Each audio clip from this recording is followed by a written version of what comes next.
जय हिंद मित्रांनो, आज रविवार आणि आठवडाभर मुलं मोबाईलपासून लांब राहतात आणि फक्त रविवारचा एक दिवस मुलांना मोबाईल दिला जातो. अभिमान वाटतो मुलांचा की मुलं 8 दिवस कंट्रोलवरती राहतात.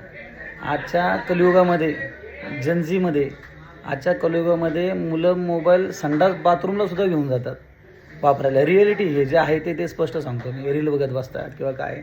पण आज माझी 16, 17, 18, 19 वर्षाची, 20 वर्षाची किंवा त्याच्यापेक्षाही जास्त वयाचे विद्यार्थी आज मुलं माझी सॅक्रिफाईस करतात म्हणजे हे असे त्यांचे मोबाईल माझ्याकडे जमा असतात.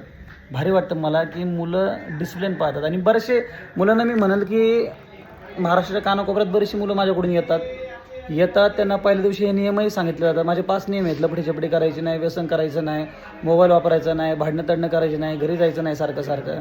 त्याच्यामध्ये फक्त एक सगळ्यात जड गोष्ट आहे की मोबाईल. मुलं इथं येतात, राहतात, पैसे भरतात, भली मोठी लाख रुपये फी आहे माझी. जेवण, राहणे, खाणे, लायब्ररी ऑल ओव्हर सगळ्याची लाख रुपये फी आहे. 1 लाख फी भरतात आणि फी भरल्यानंतर 10-12 दिवसात म्हणतात सर मला करमत नाही येतं. का नाही करमत? तर म्हणतो सर मला 2 तास तरी मोबाईल द्या. म्हणलं का? मग तुम्हाला गर्लफ्रेंडशी बोलायचं असतं. अरे द्यावा. मी डोक्याला हात लावतो. म्हणलं काय पोरं आहे म्हणलं हे. ह्याला एक वेळेस अकॅडमी सोडायला चालेल पण त्याला मोबाईल तो सोडू शकत नाही.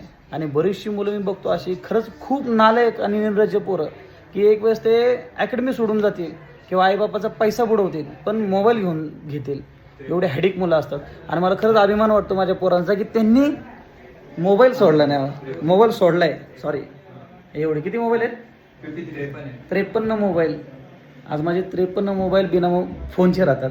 होप ठेवतो बघूयाच ज्यांनी सॅक्रिफाईस केलं आहे किंवा जे आज सॅक्रिफाईस करतात. मी म्हणलोय मुलांना आजची सजा ही आयुष्यभराची मजा राहील. 1 वर्ष किंवा 2 वर्ष सजा घ्यायची आणि आयुष्यभर मजा घ्यायची. बघूयात कोणाकोणाचे रिझल्ट आता कसे येतात. जय हिंद.